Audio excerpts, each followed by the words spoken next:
mga TikTok shopper natin, may papakilala nga pala ako sa inyo items guys. Ito po ay SBW 600 watts mga kamamshi. Open na natin guys.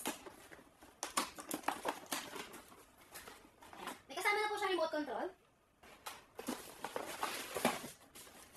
Ayan.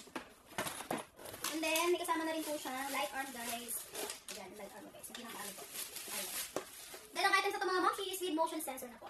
Ayan, ito po yung pinaka-sensor niya guys. Then, 6 LED column lights na po siya. Then, at the middle side guys, meron pa pong dalawa. Ay, hindi nga lang po siya ganun kalakihan. Pero napakaganda guys ng quality niya guys. Color black lang po yung meron tayo na ito. Meron din kami na madam ko na 100 watts, 200, 400. And then, ito po ay 600, 800, then 1,000 watts meron tayo. Yung 1,000 watts po natin, yun po yung pinaka-malaki, madam. So, yan guys. Napakaganda guys. Then, nakapix na po yung panel niya sa likod. Then, madam ko makikita niyo naman po kung gaano siya kaganda guys. Ayan. See is what you get po mga mamshi ha. Then, may kasama na rin po siyang bolts and nuts and screw. Then, yung free battery niya po para sa remote control guys. Then, may kasama na rin po siyang manual included guys inside the box.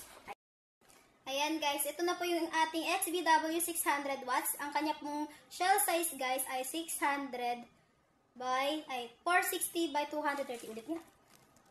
Guys, ito na po ang ating XBW 600 watts mga mamshi. Ang shell size po niya ay 460 by 230 by 70 mm na po. Then yung kanya pong solar panel ay 6 voltage and then 9 watts po. Madam, solar lights panel size natin ay 212 by 397 by 3 mm na po. Then yung battery capacity niya po mga mamshi is 9,000 mAh na po.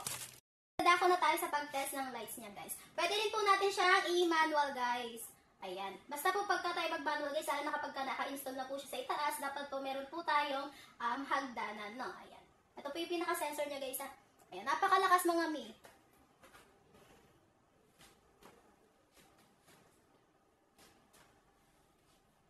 So what are you waiting for? Check the yellow basket below.